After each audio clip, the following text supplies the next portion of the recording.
បាទព័ត៌មានទី5ជាព័ត៌មានចុងក្រោយគឺបើតាមសេចក្តីរាយការណ៍ហ្នឹងឲ្យដឹងថាកប៉ាល់ប្រេងរបស់រុស្ស៊ីបានទៅដល់ប្រទេសគុយបាហើយបាទកាលពីថ្ងៃច័ន្ទនេះហើយខាងរុស្ស៊ីនោះក៏បានស្វាគមន៍ការទៅដល់នៅប្រេងដាក់ដោតទង់ជាតិរបស់រុស្ស៊ីដើម្បីទៅជួយប្រទេសគុយបាបាទដោយនិយាយថាការផ្គត់ផ្គង់ទៅដល់ប្រទេសគុយបានោះគឺជារឿងសំខាន់ណាស់ដោយសារតែគុយបាកំពុងតែខ្វះខាតធម្មពលខ្វះខាតប្រេងដោយសារតែការរឹតបន្តឹងហ៊ុមព័ទ្ធរបស់សហរដ្ឋអាមេរិកហើយដោយសារតែប្រទេសវេណេស៊ុយឡាដែលខាងគុយបាតែងតែទទួលបានប្រេងជំនួយជាប្រចាំនោះត្រូវបានសហរដ្ឋអាមេរិករឹបអូសយកបានហើយផ្ដាច់ប្រេងមិនឲ្យគុយបាអញ្ចឹងគឺប្រភពប្រេងហ្នឹងគឺមិនបានទៅដល់ទេ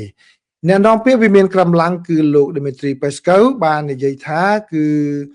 ទីក្រុងមូស្គូចាត់ទុកថាវាជាកាតព្វកិច្ចរបស់មូស្គូនៅក្នុងការជួយទៅដល់ប្រទេសគុយបានេះបើយោងតាមទីភ្នាក់ងារសារព័ត៌មាន RIA Novosti របស់រុស្ស៊ីបានផ្សាយឲ្យដឹងដោយលោកបានបន្ថែមថាទីក្រុងហាវ៉ាណាគឺត្រូវការប្រេងផលិតផលប្រេងជាច្រើនបាទក្នុងខណៈពេលដែលសហរដ្ឋអាមេរិកបិទច្រកមិនឲ្យចូលនោះគឺប្រេងនាវាដឹកប្រេងប្រភេទមនុស្សធម៌គឺដឹកប្រេងចំនួន100000 តោនតែម្ដងនៃប្រេងឆៅនោះតែម្ដងគឺបានទៅដល់ហើយណាអញ្ចឹងគឺប្រេងនេះប្រេងមនុស្សធម៌មិនទៅលក់ទេគឺចំនួនមនុស្សធម៌ទៅដល់គុយបាបាទគឺហើយនាវាដែលដឹកប្រេងទៅហ្នឹងគឺជានាវាដែលសហរដ្ឋអាមេរិកដាក់ទណ្ឌកម្មទៀតគឺនាវា Anatoly Kolotskin បាទតែប៉ុន្តែសហរដ្ឋអាមេរិកក្រោយពី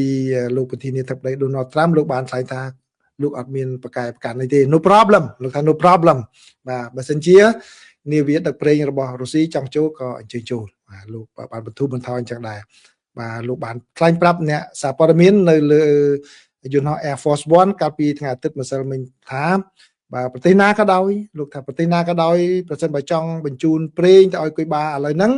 បាទអត់បញ្ហាទេបាទទោះបីជារុស្ស៊ីក៏ដោយមិនមែនរុស្ស៊ីក៏ដោយអញ្ជើញបញ្ជូនទៅចុះហើយបើតាមសេចក្តីរាយការណ៍មកគឺមួយទៀតគឺឃើញគុយខាងមិចស៊ីកក៏បានបញ្ជូនទៅជួយផងដែរ